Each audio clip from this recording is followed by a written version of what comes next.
नमस्कार, आप देख रहे हैं न्यूज 24। मैं हूं अजीत अंजू।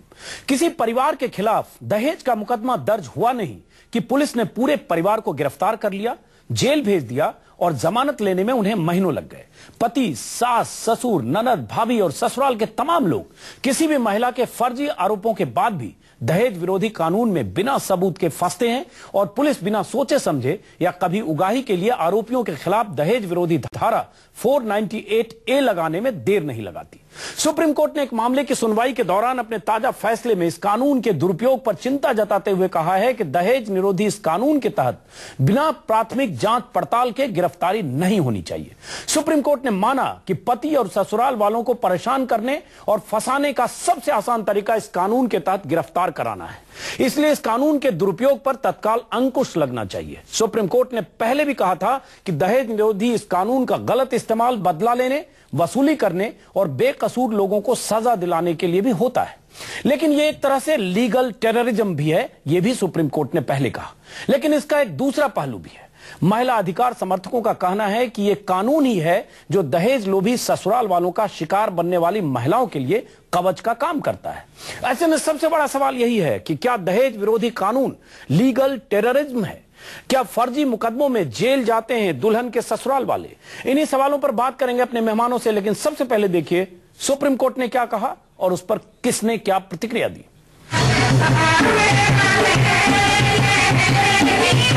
करीब 10 साल पहले दहेज मांगने का आरोप लगाकर दरवाजे से बारात लौटाने वाली नोएडा की निशा शर्मा की ये तस्वीर है।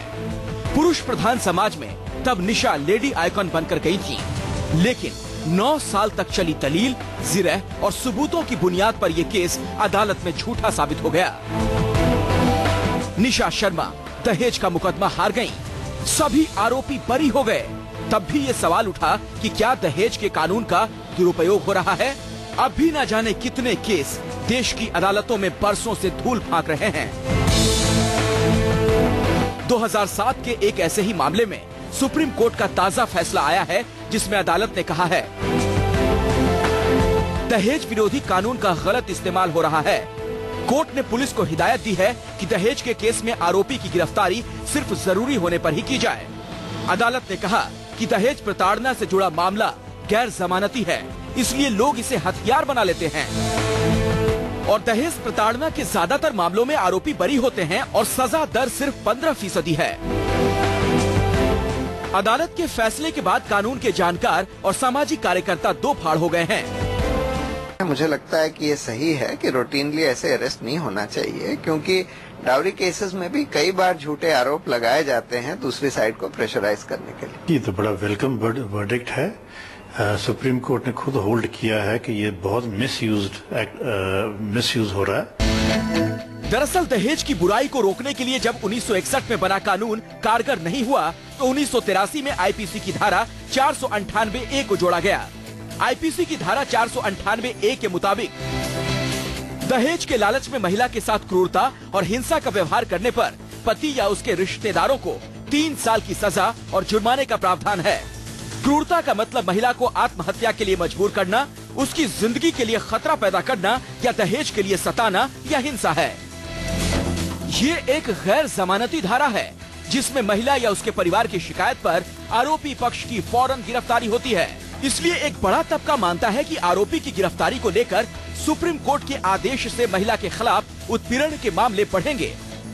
मैं तो सुप्रीम कोर्ट के जजेस को कहूंगी, आपकी इज्जत है, आप सुप्रीम कोर्ट के जज हैं, थोड़े समाज के बीच उतर कर देखो कि हर परिवार जहां लड़कियां हैं वो कितने परेशान है इस दहेज के कारण। जब इतना ज्यादा क्राइम है औरतों के विरोध में, जो डोमेस्टिक वायलेंस है, उसी कानून को आप कमजोर कर लेंगे तो फिर आपने अरेस्ट की धारा ही क्यों रखी है? वैसे 2003 में मलिमात कमेटी ने भी आईपीसी की धारा 498A को जमानती बनाने की सिफारिश की थी। 2010 में सुप्रीम कोर्ट भी सरकार को दहेज कानून में बदलाव की सलाह दे चुका है। इसी तरह 2012 में लॉ कमीशन और फिर रेड्डी कमीशन भी दहेज कानून में गिरफ्तारी को जमानती बनाने की पैरवी कर चुका है। ऐसे में सबसे बड़ा सवाल है कि क्या दहेज विरोधी कानून लीगल टेररिज्म बन गया था, जिसमें सुधार की जरूरत थी। Bureau report, news 24। तो सवाल यह है कि क्या दहेज विरोधी कानून जो महिला अधिकार की रक्षा के लिए बनाया गया था ताकि महिला उत्पीड़न न हो ससुराल में, क्या इस कानून का बेजा इस्तेमाल हो रहा है? सुप्रीम कोर्ट ने एक फैसले में जिस ढंग से कहा है उसका मतलब तो यही निकलता है। सुप्रीम कोर्ट ने साफ साफ कहा है कि इसका गलत इस्तेमाल होता है, फंसाया जाता है और पुलिस तुरंत गिरफ्तार करती है ऐसे आरोपों में। इसलिए पुलिस को गिरफ्तार करने से पहले जांच पड़ताल करनी चाहिए। इसी को समझने की कोशिश करेंगे। देश भर में अगर हम 2012 के आंकड़ों की बात करें तो 1,97,000 लोग गिरफ्तार हुए दहेज विरोधी कानून में, जिसमें 47,000 करीब करीब महिलाएं हैं। आप सोचिएगा, महिलाएं हैं, इसमें मां बहन है, जो हस्बैंड है उनके मां बहन है, जो भी आरोपी पति हैं। 2013 में 2,22,000 गिरफ्तारी हुई, इसमें भी 47,000 महिलाएं हैं। मतलब जो महिला है दुल्हन, उसकी ननद या उनकी सास। अब सवाल उठता है क्या ये आरोप गलत भी लगते हैं, और सुप्रीम कोर्ट ने अगर कहा है तो उसका मतलब क्या है? हमारे साथ स्टूडियो में है Vikram Singh, farmer DGP UP. हम जरा पुलिस की भूमिका को भी समझेंगे। अमित लखानी कोऑर्डिनेटर हैं, सेव इंडियन फैमिली एनजीओ हैं, उसके कोऑर्डिनेटर हैं, और इस पक्ष को रखेंगे कि क्या इस कानून का गलत इस्तेमाल होता है।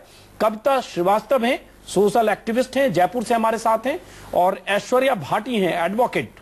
हम सबसे समझने की कोशिश करेंगे। आपको बता दें दर्शकों को, यह बहुत अहम फैसला है। सुप्रीम कोर्ट ने पहले भी एक बार कहा था कि एक तरह से लीगल टेररिज्म की तरह इस कानून का इस्तेमाल किया जाता है। अलग अलग अदालतों ने अलग अलग समय निर्देश दिए हैं, उसके बाद भी तमाम तरह की गिरफ्तारियां होती हैं। दोनों पहलू पर बात करेंगे। सबसे पहले कविता श्रीवास्तव, आपका पक्ष जानना चाहूंगा सुप्रीम कोर्ट के इस फैसले से, जिसमें सुप्रीम कोर्ट ने कहा है कि तत्काल गिरफ्तारी ऐसे मामले में 498A में नहीं होनी चाहिए, आरोपों की सच्चाई की जांच होनी चाहिए, और जब पुलिस को लगे कि आरोप सही हैं, मजिस्ट्रेट के सामने उसको साबित किया जा सकता है, तभी गिरफ्तारी होनी चाहिए। और कोर्ट का यह कहना साथ में यह भी कि यह सबसे आसान तरीका है पति, रिश्तेदार और तमाम लोगों को फंसाने का। इसका मतलब कोर्ट ने माना है, और उसके पहले भी माना है, कि इस कानून का, दहेज निरोधी इस कानून का बेजा इस्तेमाल होता है। कविता,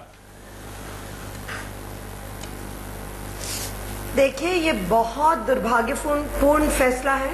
इसने तो 498A को एकदम कमजोर कर दिया है, क्योंकि अब अगर इतना ही कहा होता, इस जजमेंट के जरिए इतना ही कहा होता कि आप केवल उसको अरेस्ट करें जिसके खिलाफ आप एविडेंस मानते हैं, या ट्रांसपेरेंसी लाइए, तो कोई दिक्कत नहीं थी। हम मानव अधिकार कार्यकर्ता हैं, हम नहीं चाहते किसी की भी गलत गिरफ्तारी हो, लेकिन इन्होंने जो एक्सेप्शंस क्रिएट करे हैं, इन्होंने यहाँ इस कानून को कैसे कमजोर किया है। इन्होंने ये कहा है कि अगर आप नहीं गिरफ्तार करना चाहते तो केस दर्ज होने के 2 हफ्ते के अंदर अंदर आप मैजिस्ट्रेट को बता दें कि आप गिरफ्तार नहीं करेंगे अक्यूज्ड को। इसका मतलब जब आपको दोबारा कुछ एविडेंस नया मिलेगा तो आपको जाना पड़ेगा कोर्ट। कविता, उसके तकनीकी पहलू पर कविता श्रीवास्तव बात करने से पहले, कविता श्रीवास्तव, मुझे लगता है, एक मिनट खत्म करने दीजिए, प्लीज मुझे आधा मिनट दीजिए। No, please let me finish. देखिए, मुझे लगता है ये इतना दुर्भाग्यपूर्ण है। हम प्री लिटिगेशन सेंटर चलाते हैं, कोई औरत नहीं दर्ज करना चाहती। 700 में से 10 FIR दर्ज होती है 1 साल के अंदर, और उसमें भी गिरफ्तारियां नहीं होती हैं। ये क्या कह रहा है कोर्ट? क्योंकि हमारे घरों के अंदर इतनी हिंसा होती है। आज भी हम मानने को तैयार नहीं है कि हमारे घर में इतनी ज्यादा हिंसा, छोटी बच्ची के पैदा होने से पहले से और मरते दम तक औरतों के साथ जो हिंसा होती है, ये सारा जजमेंट इस पूरे चीज को कमजोर करता है। कविता, चलिए आपने अपना कविता श्रीवास्तव, हम दोबारा जाएं सुप्रीम कोर्ट, बिहार सरकार सुप्रीम कोर्ट जाए और रिव्यू कराए, महिला आयोग, राष्ट्रीय महिला आयोग इंटरवीनर बने। कविता श्रीवास्तव, आपने अपना पक्ष मजबूती से रखा, लेकिन कविता श्रीवास्तव, ऐसे न जाने कितने मुकदमे हैं जिसमें अदालत में साबित हुआ कि गलत मामला दर्ज कराया गया। बहुत लोगों ने खुदकुशी की है गलत मामलों में, और एक चर्चित निशा शर्मा केस आपको भी पता होगा कविता श्रीवास्तव, 2003 का, नोएडा का, कि 9 साल के बाद जिससे शादी होने वाली थी मुनीश दलाल, वो वाइजत बरी हुए अदालत से, और वो महिला जो निशा शर्मा है वो चैंपियन बनी दहेज विरोधी आंदोलन की। एनसीईआरटी की किताबों में उन्हें पढ़ाया जाने लगा, और उसके बाद पता चला कि पूरा मामला फैब्रिकेटेड था। इसके बहुत सारे आंकड़े हमारे पास भी हैं, जिसमें कई बार साबित होता है कि इस कानून का बेजा इस्तेमाल होता है, अगर किसी वजह से खटपट हो गई, रिश्ते खराब हो गए, झगड़ा हो गया, चूंकि ये कानून एक मददगार हो सकता है, इसलिए तुरंत कह दिया कि दहेज मांग रहा था, कार मांग रहा था, 20 लाख, 5 लाख, 2 लाख रुपया मांग रहा था। पुलिस भी बिना जांच पड़ताल के मामला दर्ज करती है, बुक करती है, भेज देती है। ऐसे मामले कविता आपके पास आने से पहले डीजीपी साहब माने कि ऐसा भी होता है? अंजुम जी, ऐसा बड़ी भारी मात्रा में होता है और इसको मैं कहना चाहूंगा कि ये एक तरीके से एक हथियार के रूप में इस्तेमाल किया गया है। सुप्रीम कोर्ट ने ये कहीं नहीं कहा ये इसको हल्का या डाइल्यूट किया है। सुप्रीम कोर्ट ने मात्र उसको परिष्कृत कर दिया है और उसके उपयोग के ऊपर ये कहा केवल ये सदुपयोग हो सकता है। तो पुलिस करती है कि नहीं बेजा इस्तेमाल? जैसे मेरे पास कई कोर्ट के अलग अलग समय के ऑर्डर है, कामनी लॉ है दिल्ली में, उन्होंने भी टिप्पणी की थी, एडिशनल सेशन जज है उन्होंने भी टिप्पणी की थी कि ये उगाही, करप्शन और मानवाधिकार उल्लंघन का मामला है। सुप्रीम कोर्ट ने 2009 में कहा था लीगल टेररिज्म है। तो ये सब तो पुलिस की मिलीभगत से वसूली और बदला लेने के लिए भी है, तो कहीं ना कहीं इसका इस्तेमाल होता है। सुप्रीम कोर्ट पहले तो ये जो सुप्रीम कोर्ट ऑर्डर इसमें देख लें कि routine, casual and cavalier manner जिसमें हम अरेस्ट करते हैं पुलिस वाले। दूसरी चीज उन्होंने कहा कि ये भ्रष्टाचार का बहुत बड़ा एक जरिया है। और तीसरा उन्होंने कहा कि ये पुलिस की फ्यूडल माइंडसेट यानी एक सामंती मनोदशा का द्योतक रहा है। उन्होंने पूरी जिस प्रकार से पुलिस इन्वेस्टिगेट करती है, ये तो सुप्रीम कोर्ट की आदेश में, मैं अपने 37 साल के अनुभव से बता सकता हूं कि इसमें दुरुपयोग ज्यादा और सही काम कम होता है। चलिए कविता, आपकी राय दोबारा हम आपके पास आएंगे। हमारे पास है एक एनजीओ से जुड़े हुए हैं कविता श्रीवास्तव ने जिस ढंग से कहा, ये पक्ष भी है कि महिलाओं के पास अपना हक के लिए अगर उसका उत्पीड़न होता है, कि जो इस समाज में होता है, दहेज मांगा जाता है और दहेज के लिए टॉर्चर किया जाता है, दहेज हत्याएं भी होती हैं, उसके पास एक हथियार है कि जिसके डर से कम ऐसे दहेज लोभी लोग डरें, जो कविता कह रही है। अगर कानून इस तरह से कहता है कि आप पहले इंक्वायरी करो, इन्वेस्टिगेट करो, तो क्या कानून है? प्लीज हाँ जी, ये जाने आप जी, तो क्या इसका गलत इस्तेमाल जो फिजिकल और मेंटल टॉर्चर का भी कानून है। दहेज तो तीसरा आयाम है, पहली चीज है physical and mental cruelty. Please इसको समझिए। बिल्कुल समझता हूं, इसलिए अमित लखानी आप अपना पक्ष रखिए जिससे समझे। सबसे पहले तो मैं यहाँ पर ये कहना चाहूंगा कि जो माननीय सुप्रीम कोर्ट की ये जो जजमेंट है, भारतीय परिवार इसका पूरा स्वागत करते हैं। बहुत समय से इस तरह की चर्चा हुई है, 2005 में, 2007 में, 2010 में भी सुप्रीम कोर्ट ने, जैसा कि आपने बताया, लीगल टेररिज्म शब्द का इस्तेमाल किया है। वाकई ही इसका इस स्तर पर दुरुपयोग किया जा रहा था कि आज सुप्रीम कोर्ट को इंटरवीन करना पड़ा। कैसे दुरुपयोग, और आप बताएं तो समझ में आए। देखिए, जो कविता जी कह रही हैं वो बिल्कुल ही बेसलेस बातें कर रही है। इसके पीछे कोई तथ्य नहीं है, कोई आंकड़े नहीं है। हमारे पास जो आंकड़े हैं, जो एनसीआरबी के, जो होम मिनिस्ट्री के आंकड़े हैं, वो ये बताते हैं, आप आंकड़ों के ऊपर अगर बात करें तो वो ये बताते हैं कि जो इसका कन्विक्शन रेट है 15% है। आप ये देखिए 93% केसेस चार्जशीटिंग में जाते हैं और बाद में पता लगता है कि 15% कन्विक्शन रेट है। और हर 5 मिनट में इस कानून के तहत एक व्यक्ति कन्विक्शन रेट कम होना इस बात का सबूत नहीं है कि ऐसा अपराध नहीं होता। कन्विक्शन रेट तो फिर पुलिस की कार्यवाही जैसे होती है, चार्जशीट में कोई कमी रह गई, कोई किसी तरह से समझौता हो गया, बहुत सारी वजह हो सकती है। नहीं, आप देखिए, आप सिर्फ ये पुलिस के ऊपर ये आरोप नहीं लगा सकते हैं। ये कानून को जिस तरीके से बनाया गया है, आपके पास कुछ मिसालें हैं जिससे आप बता सके कि हाँ इसका बेजा इस्तेमाल, गलत इस्तेमाल, दुरुपयोग होता है? 498 एक की तो इतनी मिसालें हैं कि आप देखिए कि एक 86 साल की बुजुर्ग महिला को एक बेल लेने के लिए जाना पड़ता है, जो कि पति की हस्बैंड साइड की दादी हैं, हस्बैंड की साइड की सिस्टर्स, उनकी मदर्स, यहां तक कि आप देखिए प्रेग्नेंट वुमेन, 8-8 महीने के बच्चे जिनके हाथ में हैं, उनको भी बेल लेने के लिए जाना पड़ता है। लेकिन ये घटनाएं होती हैं या नहीं, ये एक बहुत बड़ा सवाल है। ये घटनाएं होती हैं। सवाल उठता है कि अगर ये अधिकार, ये कवच की तरह है, ये कानून, अगर इस कानून को किसी ढंग से डाइल्यूट किया जाए पुलिस के अधिकार में या महिला के अधिकार में, क्या उससे महिला के अधिकार में असुरक्षा होती है? ऐश्वर्या भाटी एडवोकेट है, रंजना कुमारी आपके पास आ रहा हूं। ऐश्वर्या भाटी, सुप्रीम कोर्ट ने जिस ढंग से कहा है, और पहले के कई ऑर्डर्स भी हमने पिछले 10-15 सालों के देखे हैं, जिसमें हैदराबाद हाईकोर्ट से लेकर दिल्ली हाईकोर्ट से लेकर सुप्रीम कोर्ट तक है, और बार बार कहा गया कि दहेज के मामलों में ये जो कानून है इसका गलत इस्तेमाल होता है, और ये इस्तेमाल कई तरह से होता है। ऐश्वर्या भाटी, आपकी राय, उसके बाद रंजना कुमारी के पास। देखिए, सबसे पहले तो अजीत जी मैं ये हाईलाइट करना चाहूंगी कि ये कानून बहुत ही जरूरी कानून है। इसका समाज में बहुत इम्पोर्टेंस है और ये एक बहुत ही काफी आगे तक गया है महिलाओं के राइट्स को प्रोटेक्ट करने के लिए।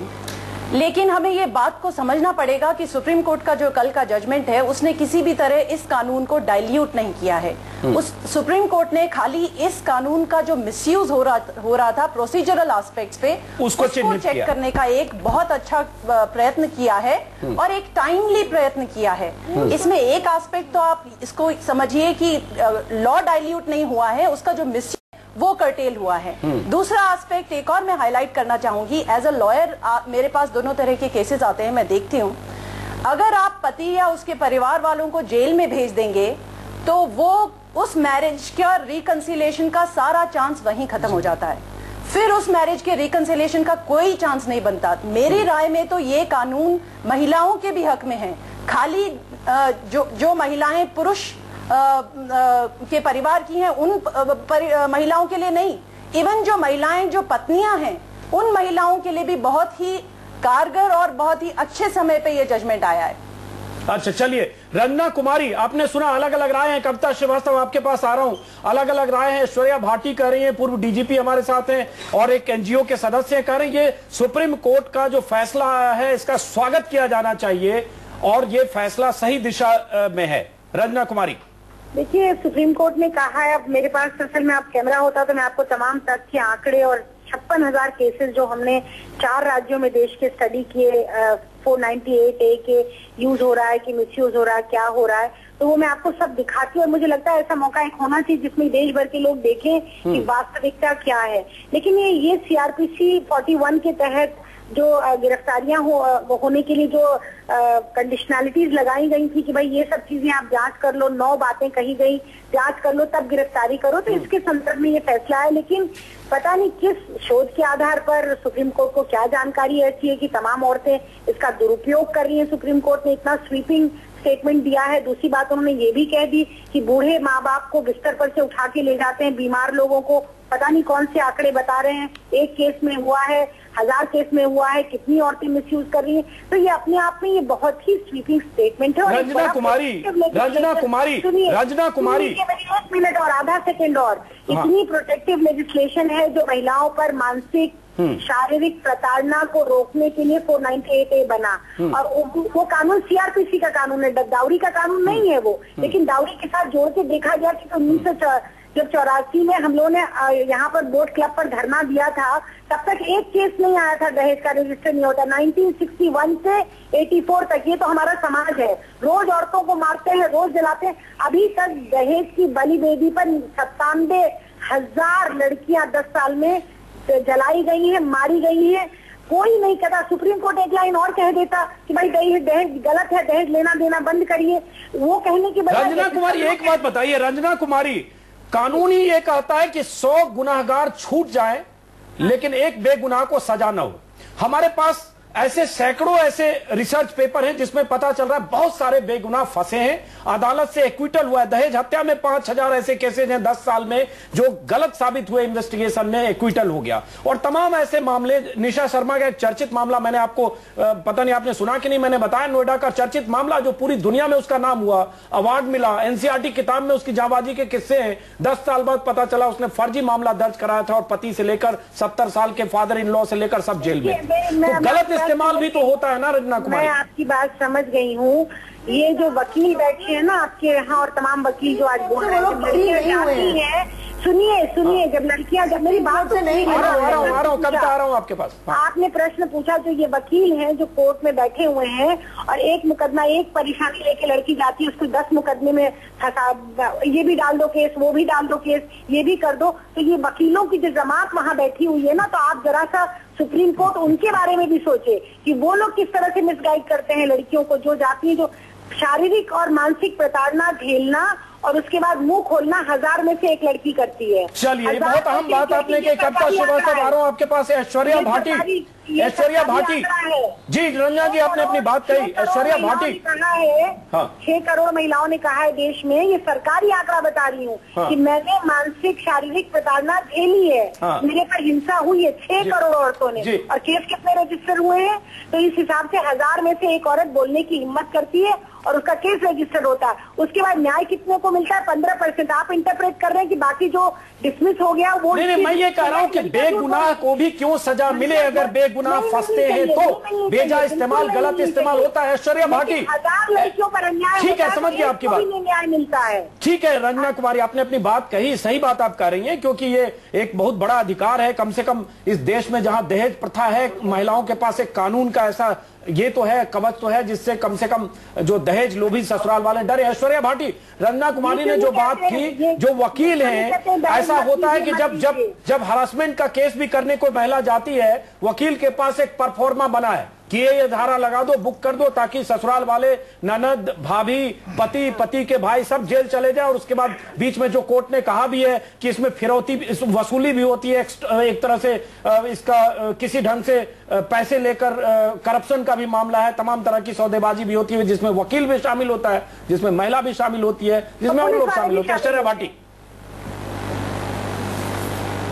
देखिए रंजना जी ने जो एक बात कही है, ये बहुत इंपॉर्टेंट बात है और इसको नकारा नहीं जा सकता। ये भी एक समाज की सच्चाई है, लेकिन इससे आप देखिए कि नुकसान किसका हो रहा है। हाँ।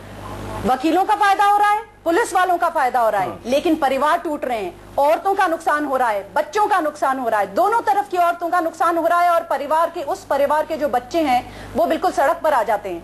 तो ये एक जवाब नहीं है कि क्योंकि कुछ वकील अगर कुछ लोगों को मिसलीड या मिसगाइड करते हैं, हाँ। तो वो उसका एक कंक्लूजन नहीं है कि उसका आंसर। इनफैक्ट सुप्रीम कोर्ट का जो ये जजमेंट है, इस जजमेंट से इसी तरह की जो गलत चीजें हैं उनको एक लगाम चलिए, और कविता श्रीवास्तव, ठीक है ऐश्वर्या भाटी, कविता श्रीवास्तव के अगेंस्ट में जो, ठीक है कविता श्रीवास्तव, रंजना कुमारी को भी आपने सुना, कविता आपका जो पक्ष है वही कह रही है, लेकिन क्या आपका कंसर्न ऐसे मामलों में नहीं है? सिर्फ चूंकि महिला के हितों की रक्षा के लिए कानून है, लेकिन इसका इस्तेमाल अगर होता है गलत ढंग से और सास ससुर ननद जेल जाती हैं, जिसमें अभी जो डेटा है उसमें 47,000 महिलाएं हैं 2 साल में, 2012 में भी 47,000 महिलाएं, 2013 में भी 47,000 महिलाएं जो ननद हैं, भाभी हैं और सास हैं। कविता श्रीवास्तव, बहुत सारे इसमें बेगुनाह होंगे। एक मिनट, देखिए जो पारिवारिक हिंसा है उसमें सभी का रोल होता है, और मैं नहीं मानने को तैयार हूँ कि कोई स्पेशली मिसयूज इस लॉ का होता है। तो निशा शर्मा का जो आपको केस मैंने बताया होता है, निशा शर्मा का केस क्या है? एक मिनट, निशा शर्मा का सुप्रीम, 1 मिनट, वो सुप्रीम कोर्ट तक नहीं गया है। प्लीज, राइट टू अपील है। तो इसका मतलब आप यहाँ benefit of doubt Nisha Sharma को ही दे रही हैं। आप ऐसे जनरलाइज नहीं कर सकते कि पूरे परिवार का इसमें सहयोग होता है। आप ऐसे जनरलाइज हर केस को नहीं कर सकते हैं। और रंजना, कैन आई फिनिश? हाँ बोलिए। एक मिनट, कैन आई फिनिश? मैं ये कह रही हूँ कि देखिए परिवार के पूरे का रोल होता है, और देखिए कोर्ट को खुद को तय कर लेना चाहिए। अगर कोई बुजुर्ग है, डिसेबल्ड है, वो कहाँ भागेंगे? बेल का right is first, jail it's bail not jail, ये प्रिंसिपल है, तो बेल तो मिलनी चाहिए। तो इसको बेलेबल बनाइए ना, फिर सबसे पहले तो इसको बेलेबल बनाया जाना चाहिए। जजमेंट में एक कॉग्निजेबल ऑफेंस को नॉन कॉग्निजेबल कर दिया है, और यहाँ तक तलवार लटका दी है पुलिस वालों पे कि तुम पे डिपार्टमेंटल एक्शन होगा और कंटेम्प्ट ऑफ कोर्ट होगा अगर तुम ये नहीं करोगे। अब तो कोई पुलिस वाला वैसे ही गिरफ्तारी नहीं करता था, अब तो बिल्कुल भी नहीं करेगा। हमें पता है क्या होने वाला है इस क्रिमिनल लॉ का, हम रोज इसके साथ काम करते हैं। जब आपने मुझे यहाँ बुलाया, उसके पहले भी हम काउंसलिंग कर रहे थे, तो ये मत, हमें पता है क्या खामियाजा हमारी औरतें भरेंगी। चलिए कविता, जरा डीजीपी साहब हमारे साथ हैं, फॉर्मर डीजीपी विक्रम सिंह। जो कविता ने कहा, जो रंजना कुमारी ने कहा, यह भी अहम है कि छोटे शहरों में, गांवों में, दिल्ली में हो सकता है कम हो ऐसी घटनाएं, दिल्ली में भी जो उस तरह के इलाके वहां ज्यादा होता है, हो सकता है जो अट्टालिका वाले घरों में कम होता है, वो या निकल के महिलाएं दहेज के मुकदमे न दर्ज कराती हूं। उन लोगों के लिए एक हथियार तो है जिसका इशारा कविता श्रीवास्तव कर रही हैं। अंजुम जी, जो आप दोनों परम विदुषी महिलाओं ने कहा है बहुत सही है, बहुत औचित्यपूर्ण है, लेकिन जो सुप्रीम कोर्ट के जजेस ने कहा है वो यथार्थ से परिचित है, जो ग्राउंड रियलिटी है उससे भिज्ञ है, और उन्होंने जो बात कही बड़ी ही सारगर्भित और दूरगामी परिणाम वाली है। इस बात को नकारा नहीं जा सकता है कि वो जो ग्राउंड रियलिटी है उससे भली भांति परिचित है, और उन्होंने स्पष्ट देखा कि पुलिस के इन्वेस्टिगेशन में 3 शब्द routine, casual and cavalier, feudal mindset and avenues of corruption. उन्होंने कोई ऐसा नहीं कहा कि कल्पना शक्ति की उड़ान के आधार पर कि बुढ़े रिलेशन से उनको जेल भेजा जाता है। अगर कोर्ट कहता है कि पहले आप देख लीजिए कि इतने एविडेंस हैं कि केवल कुछ सावधानियां, कुछ प्रिकॉशंस लेने के लिए कोई इसे बिल्कुल सही किया जिसके दुरुपयोग ना हो। नंबर एक कि जो आईओ के मनमाने एक उनके जो डिस्क्रिप्शन था उसको कर्टेल किया। पहले मर्तबा में पुलिस गिरफ्तारी करती है, 3-3, 6-6, 8-8, 1-1 साल। सत्या रानी चड्डा मर गई 2 दिन पहले। 30 साल पहले पहला 30 साल पहले पहला मसला उन्होंने दर्ज कराया था। एक मिनट विक्रम सिंह, एक मिनट सुन लेते जी विक्रम। लेकिन हमारे पास ऐसे भी लोगों की लिस्ट है जो पता चला बाद में बेकसूर थे और खुदकुशी कर ली क्योंकि उन पर गलत आरोप लगा। तो दोनों पक्ष इंपॉर्टेंट यह है कि क्या इस कानून में अगर बेकसूर भी जेल जाते हैं तो क्या यह होना चाहिए, क्या करेक्टिव मेजर होना चाहिए, सिर्फ इतनी बात हो रही है। जाहिर है महिलाओं का क्या। अंजुम जी, मैं आपको एक नहीं कम से कम 10 केस बता सकता हूं जिसमें बेगुनाह लोग जेल गए, जेल में ही उनकी मौतें हो गई, वो निकल नहीं पाए। ये बाद में जो डिटेल्ड इन्वेस्टिगेशन थी उससे मालूम पड़ा ये बेगुनाह थे, लेकिन जो कि प्रेशर था, जनता का प्रेशर था, अनर्गल दबाव थे, उसकी बुनियाद के ऊपर आईओ ने उनको जेल भेज दिया। नहीं होना चाहिए था। इस चीज को करेक्ट करने के लिए अगर सुप्रीम कोर्ट ने कुछ प्रिकॉशंस सेक्शन 41 सीआरपीसी के दिए हैं, मैजिस्ट्रेट और आईओ के लिए कुछ ड्यूटीज निर्धारित की हैं, तो इसको हमको इसका स्वागत करना चाहिए। ये हथियार और कारगर होगा, लेकिन ये हथियार कितना कारगर आज है इसी से मालूम पड़ता है जब ये केवल 15% ही सजा दिला पा रहा है। चलिए ब्रेक के बाद वापस लौटते हैं। कविता श्रीवास्तव, रंजना कुमारी, ऐश्वर्या भाटी, ब्रेक के बाद वापस लौटते हैं। ये जरूर है कि अगर इस कानून से महिलाओं के हितों की रक्षा होती है तो ये कानून बहुत जरूरी है, लेकिन अगर इस कानून का गलत इस्तेमाल होता है, अगर अदालत कहती है, सुप्रीम कोर्ट ने पहले कहा था 6-7 साल पहले कि लीगल टेररिज्म की तरह इसका इस्तेमाल होता है, गलत ढंग से बेकसूर लोगों को फंसाया जाता है, तो उस पर भी बात होनी चाहिए। सुप्रीम कोर्ट ने बहुत अहम फैसला दिया है। एक दहेज विरोधी कानून के बारे में सुप्रीम कोर्ट ने एक मामले की सुनवाई करते हुए कहा है कि इस कानून का गलत इस्तेमाल किया जाता है। जिस ढंग से पुलिस तुरंत गिरफ्तार करती है आरोपियों को, गिरफ्तारी से पहले पुलिस को सबूत देखना चाहिए, और जब मजिस्ट्रेट के सामने यह बताने की स्थिति में हो पुलिस कि यह गिरफ्तारी सही है, तभी गिरफ्तारी होनी चाहिए। सवाल उठता है, क्या दहेज विरोधी कानून का गलत इस्तेमाल किया जा रहा है, या ये कानून बहुत जरूरी है? अगर इस कानून में किसी ढंग से पुलिस को ज्यादा अधिकार दिए गए या थोड़ा लचीला बनाया गया तो क्या महिलाओं के हितों की रक्षा नहीं हो पाएगी? इसी संदर्भ में चर्चा कर रहे हैं। लेकिन इस कविता श्रीवास्तव, आपके पास आने से पहले मई 2013 का एक कामनी लॉ जो डिस्ट्रिक्ट कोर्ट में जज थी, उनका एक फैसला है जिसमें उन्होंने कहा है दहेज उत्पीड़न के एक मामले में सास, ससुर, ननद, देवर और देवर की महिला फ्रेंड को आरोपी जिस ढंग से बनाया गया उससे लगता है एक साजिश की गई। ये उगाही, करप्शन और मानवाधिकार के उल्लंघन का जरिया बन गया है। ये मैं आपको बता रहा हूं, कोर्ट ने कहा है। और सुप्रीम कोर्ट ने जिस ढंग से पहले लीगल टेररिज्म कहा था, उसकी चर्चा, उसका जिक्र करते हुए अपने जजमेंट में इन्होंने लिखा कि यह कानून बदला लेने और वसूली के लिए नहीं, गलत लोगों को सजा दिलाने के लिए है। लेकिन पीड़ित महिला ने गुमराह होकर तथ्यों को बढ़ा चढ़ाकर पेश किया, जिसका जिन लोगों से लेना देना नहीं था उन्हें भी आरोपी बनाया गया। और साथ में यह भी कहा कि शिकायतकर्ता महिला शादी के बाद 12 दिन ससुराल में रही, लेकिन इस दौरान उसने सभी को फंसाने की कोशिश की। मैं नहीं कह रहा हूं, कोर्ट कह रहा है। उसने देवर की महिला के दोस्त को भी नहीं छोड़ा। भला देवर की दोस्त दहेज के लिए कैसे इंटरेस्टेड हो सकती है?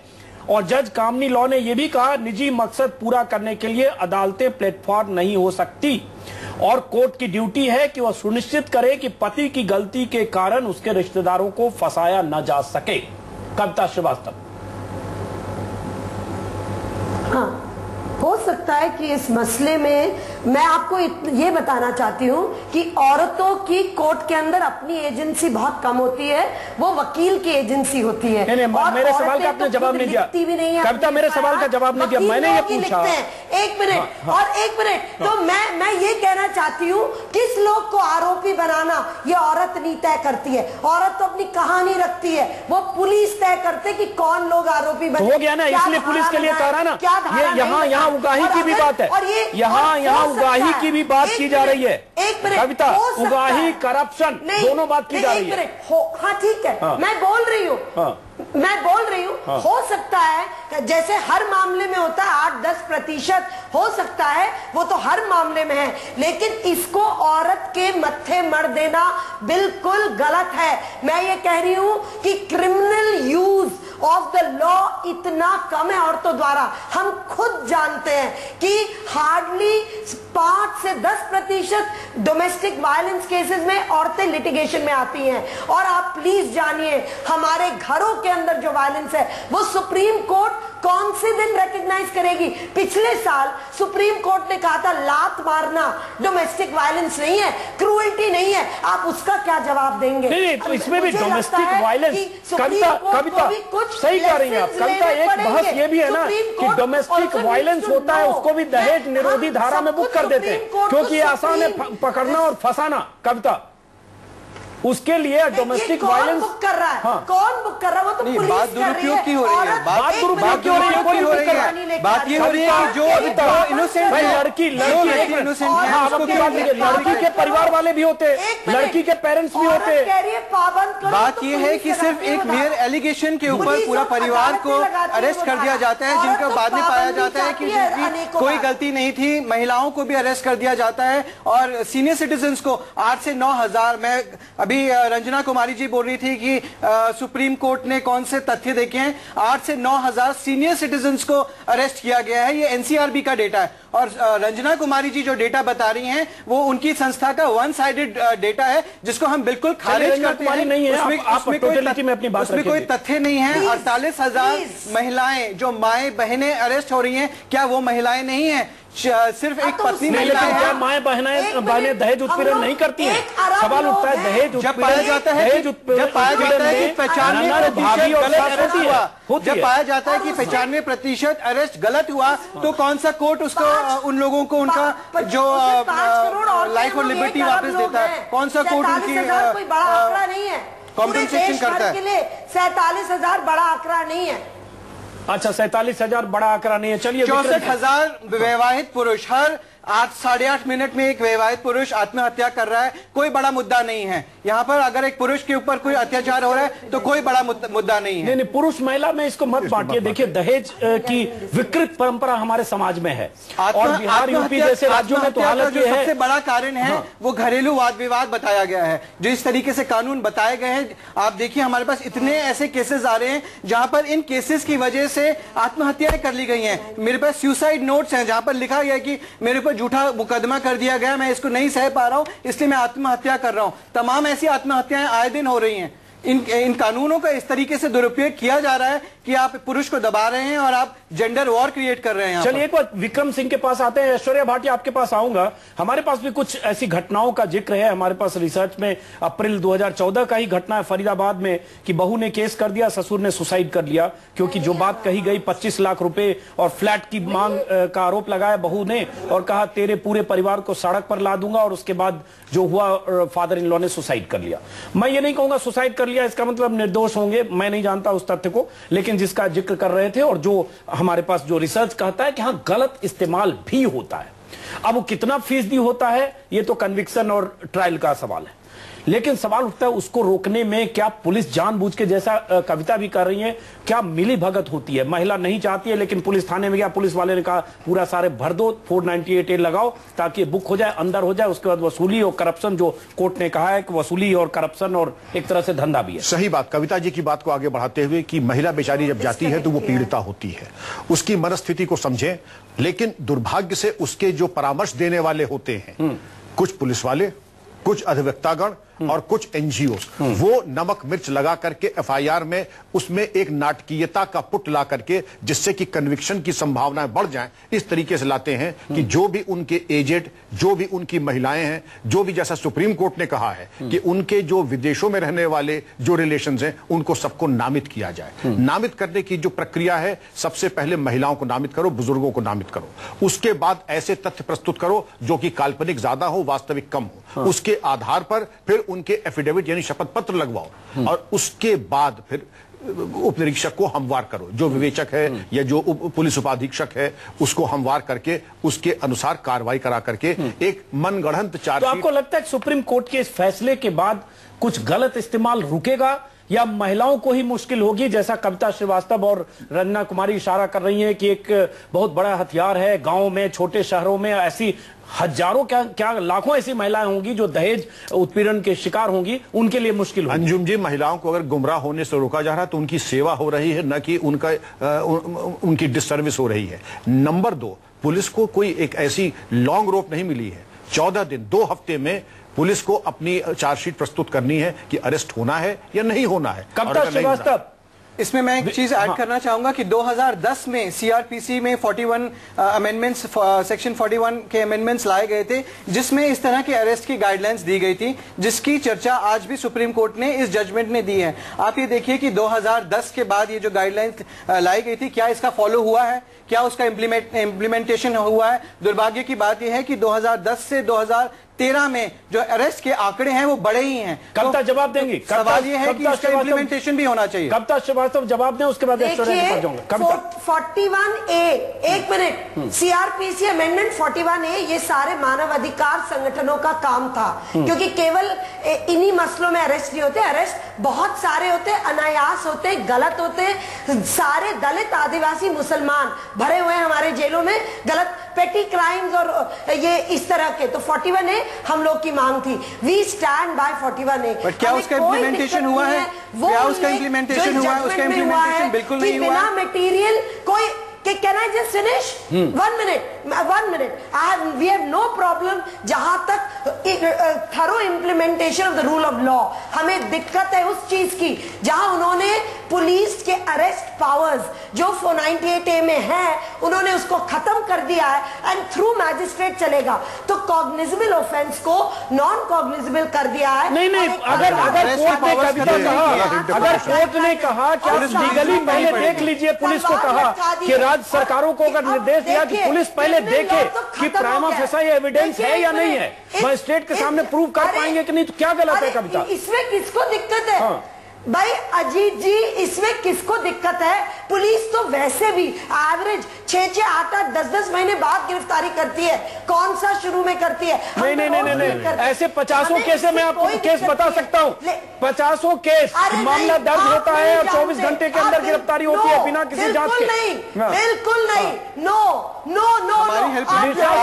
केस भी उसी में से एक है कि रात को अरेस्ट कर दिया जाता है, महिलाओं को अरेस्ट कर दिया जाता है। अभी 4 दिन पहले बुलंदशहर से एक अरेस्ट हुआ है, जिसमें पति की सिस्टर को और उसके जीजा जी को रात को अरेस्ट कर लिया गया है। यहाँ पे कौन से 41A अमेंडमेंट्स को फॉलो किया गया? एक मिनट, कितने दिनों बाद? ऐश्वर्या भाटी, ये गलत है, मैं ये कह रही हूँ। कोई 41A अमेंडमेंट्स की गाइडलाइंस को फॉलो नहीं किया जा रहा था।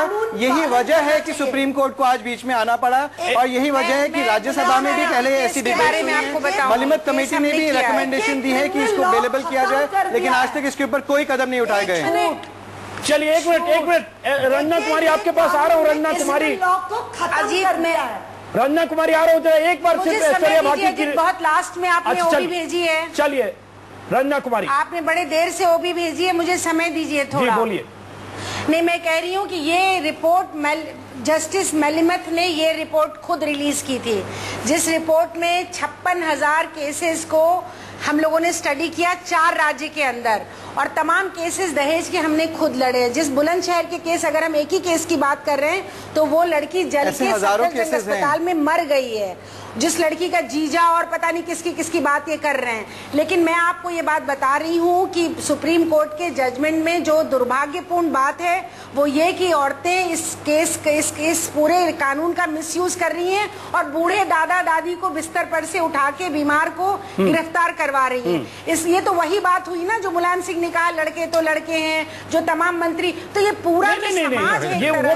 दो मामलों को मिलाइए। सुप्रीम कोर्ट ने कहा कि मामले इस कानून का गलत इस्तेमाल नहीं हो रहा। कम से कम हम एपेक्स, लेकिन माननीय सुप्रीम कोर्ट से हम लोग माननीय सुप्रीम कोर्ट से हम लोग न्याय की उम्मीद करते हैं। अगर सिर्फ देश की 15%, लेकिन न्याय की उम्मीद वो लोग भी करें जो गलत फंसाए जाते हैं। ऐसा ना हो कि एक के साथ न्याय हो, दूसरे के साथ अन्याय हो। 8,635 सीनियर सिटीजन को 2013 में 498 के तहत गिरफ्तार किया गया है। लेकिन उसमें सीनियर सिटीजन सारे बेकसूर हो उसकी कोई गारंटी नहीं है। अगर उसमें जब ये पाया जाता है कि 95% अरेस्ट गलत हो रहे हैं तो उसके ऊपर कोई मिसयूज क्लॉज है कि अगर पाया गया कि अगर इस कानून का मिसयूज एक महिला ने किया है, क्या उसको कोई सजा होती है? एक मिनट, रंजना कुमारी कुछ दिखाना चाह रही है यार, वो आपके पास रंजना कुमारी कुछ दिखाना चाह रही है। रंजना कुमारी आप बोल सकती हैं, मिसयूज करेगा उसको सजा का प्रावधान है। कोई भी कानून का मिसयूज करेगा उसके लिए सजा का प्रावधान है। आप बताइए, आप 25 साल हो गए इस कानून को आए हुए, दुरुपयोग सबके सामने है, कौन सी सजा हुई है किसी महिला को? कर रहे हैं आप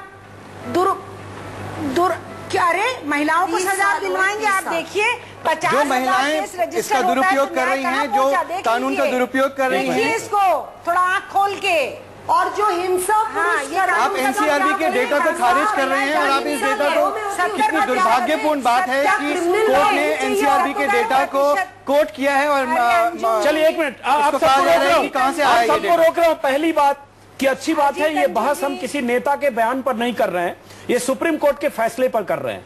और जाहिर है सुप्रीम कोर्ट का अगर फैसला है तो मायने रखता है, क्योंकि देश की सर्वोच्च अदालत है। अगर सर्वोच्च अदालत ने पहले भी कहा था कि इस प्रोविजन का इस्तेमाल लीगल टेररिज्म के तौर पर किया जाता है, एक मिनट, तो ये मायने रखता है। अगर जो डिस्ट्रिक्ट कोर्ट ने कहा कि इसका इस्तेमाल उगाही, करप्शन और मानवाधिकार के उल्लंघन में किया जाता है, तो ये मायने रखता है। परिवार नहीं बचेगा। रंजना जी ने खुद आज ये एक्सेप्ट किया है कि चाहे वकीलों का नाम इन्होंने लिया है, वकीलों के ऊपर इन्होंने दायित्व भी डाला है, लेकिन इन्होंने कहा है कि झूठे केस कर दिए जाते हैं। आज इन्होंने खुद, आज पैनलिस्ट बोल रहे हैं कि झूठे केस। ऐश्वर्या भाटी को एक मिनट कब जा रहा हूँ, जरा ऐश्वर्या भाटी एक पैनलिस्ट है, उनके पास नहीं जा पाया। ऐश्वर्या भाटी देखिए, दोनों आ रहा हूँ आपके पास। ऐश्वर्या भाटी दोनों पहलू है। 1 मिनट का समय दीजिए। जरूर आ रहा हूँ। ऐश्वर्या भाटी, इस सुप्रीम कोर्ट के इस फैसले से नुकसान क्या है, यह भी समझने की जरूरत है। क्या नुकसान है जिसकी तरफ इशारा रंजना कुमारी और कविता श्रीवास्तव कर रही है? ऐश्वर्या भाटी, सुप्रीम कोर्ट के फैसले से क्या नुकसान है, उससे पहले मैं जो अपनी महिला सहयोगी हैं उनसे ये हाईलाइट करके पूछना चाहूंगी कि जो मिस इंटरप्रिटेशन ये सुप्रीम कोर्ट के जजमेंट के का हो रहा है, उसके क्या नुकसान है उसको देखिए आप। अभी कविता जी ने आपसे ये एक्सेप्ट किया कि पुलिस तोड़ मड़ोड़ के उस इशू को उसमें और नामजद कर देती है लोगों को, उससे किसका नुकसान होता है? महिलाएं, आप खाली पत्नियां नहीं हैं, हम माएँ भी हैं, हम बहनें भी हैं, हम साथी भी हैं, हमारे कई रोल हैं समाज में। वो तो हर एक ही रोल को हाईलाइट करके नहीं, मैंने आपको इंटरप्ट नहीं किया, प्लीज आप मुझे टाइम दीजिए। Please don't interrupt. Her crime में होता है भाई। आपने ये बात कही कि सुप्रीम कोर्ट ये क्यों नहीं कहता, सुप्रीम कोर्ट ये क्यों नहीं कहता कि डाउरी लेना ही इलीगल है? ये सुप्रीम कोर्ट को कहने की जरूरत नहीं है कि डाउरी लेना इलीगल है, क्योंकि dowry is already illegal in our system. ये कहने की जरूरत नहीं है। इंपॉर्टेंट चीज आपको ये समझनी चाहिए कि ये कानून एक इंपॉर्टेंट कानून है। मैं पूरी तरह मान रही हूँ, मैं इस बात को नहीं मानती कि ये कानून अननेसेसरी और मिसयूज्ड है और इसलिए this should be done away with. लेकिन इस कानून में कोई खामियां हैं, कोई कमियां हैं, अगर इसमें कोई मिसयूज का तरीका है, अगर पुलिस को ऑपरेशन का तरीका बना के और मिसयूज किया जा रहा है, आखिर देखिए कि किसका नुकसान हो रहा है। परिवारों का नुकसान हो रहा है, बच्चों का नुकसान हो रहा है और औरतों का नुकसान हो रहा है, दोनों तरफ से। ये इशू आपको हाईलाइट करके चलिए ऐश्वर्या भाटी अपनी बात कही, रंजना कुमारी जरूरी बात ये है कि कविता श्रीवास्तव ब्रेक के बाद वापस लौटता हूँ। कविता श्रीवास्तव ब्रेक के बाद वापस लौटता हूँ। अच्छी बात है कि फैसला सुप्रीम कोर्ट का है, मुलायम सिंह यादव ने नहीं कहा है। और दूसरी बात, 3 महिलाएं, तीनों की अलग अलग राय है। रंजना कुमारी, कविता श्रीवास्तव पक्ष खिलाफ है। सुप्रीम कोर्ट ने जिस ढंग से निर्देश दिए हैं, सुप्रीम कोर्ट के फैसले से असहमत हैं। ऐश्वर्या भाटी महिला हैं, एडवोकेट हैं, सहमत हैं। स्टूडियो में बाकी 2 मेहमान। ब्रेक के बाद वापस लौटते हैं।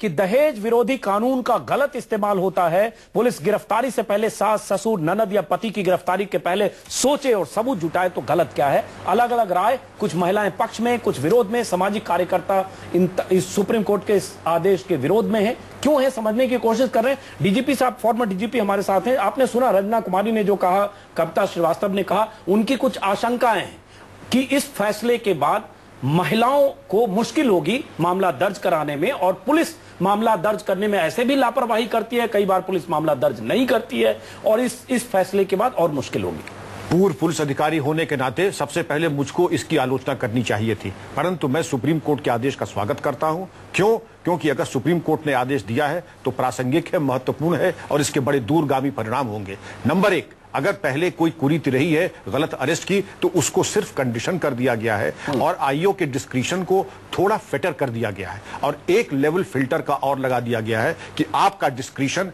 मजिस्ट्रेट की अनुमति के बाद 167 सीआरपीसी के अंतर्गत जुडिशियल रिमांड दिया जाएगा। इसमें मैं समझता हूं कि लाभ ही है, हानि कहीं नहीं है। रंजना कुमारी,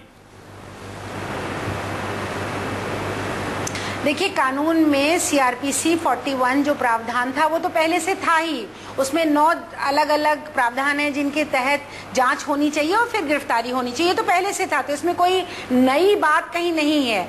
लेकिन जो नई बात है वो उनका ऑब्जर्वेशन कि औरतें इस्तेमाल कर रही हैं और बूढ़े बूढ़ियों को, बीमार को बिस्तर से उठा के पुलिस पकड़ रही है। तो पहले तो पुलिस विभाग इसको देखे कि वो क्या कर रहा है और किस तरह से कर रहा है। लेकिन ऐसे बहुत सारे मामले हैं रंजना कुमारी। अगर कोर्ट ने कहा, एक मिनट, कोर्ट ने अगर कहा कि सबसे आसान तरीका पति और उसके रिश्तेदारों को फंसाना है और दादा दादी विदेश में रहने वाले लोग बहनों को गिरफ्तार करना, ऐसे उदाहरण हैं, ऐसी मिसालें हैं रंजना कुमारी।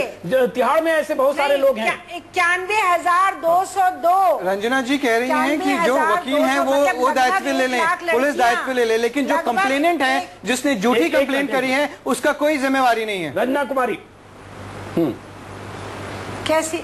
नहीं, मैं कह रही हूँ जिस देश में लगभग 1 लाख लड़कियां 10 साल में दहेज की बलि बेदी पर चढ़ा दी गईं, उनके माँ बाप रोते धक्का खाते घूम रहे हैं, उनसे पूछिए। सत्या रानी चड्ढा का कविता ने जिक्र किया, 30 साल पहले उनकी लड़की जला के मारी गई थी। तो इसका मतलब यह है कि आप सबके हाथ में एक वेपन ऑफ मास डिस्ट्रक्शन दे दीजिए कि सब कत्लेआम मचा दें यहाँ पर। अगर आपके इन तथ्यों में कुछ है भी तो इसका मतलब ये नहीं है कि आप दुरुपयोग को वेलकम करें। आप कानून इस तरीके से बनाए कि उनका दुरुपयोग एक्सेप्ट किया जाए। फिर हम खाप पंचायत का सिस्टम क्या लागू कर दें? एक रूल ऑफ लॉ जो कि कॉन्स्टिट्यूशनल तरीके से होगा, जो संवैधानिक तरीके से होगा, लॉ का इन्फोर्समेंट और इम्प्लीमेंटेशन संवैधानिक तरीके से होगा, भावनात्मक या इमोशनल तरीके से नहीं हो सकता। आप तो पुलिस विभाग के हैं, कितना इन्फोर्समेंट? चलिए, आप सभी मेहमानों का बहुत बहुत शुक्रिया। बीच में रोकना पड़ेगा। कविता श्रीवास्तव, किसी और दिन इस पर बहस करेंगे, वक्त की कमी है। कविता, रंजना कुमारी और तमाम मेहमानों का बहुत बहुत शुक्रिया। सुप्रीम कोर्ट ने फैसला तो जरूर दिया है, लेकिन अलग अलग लोगों की अलग अलग राय है, असहमतियां हैं। लेकिन सवाल यही,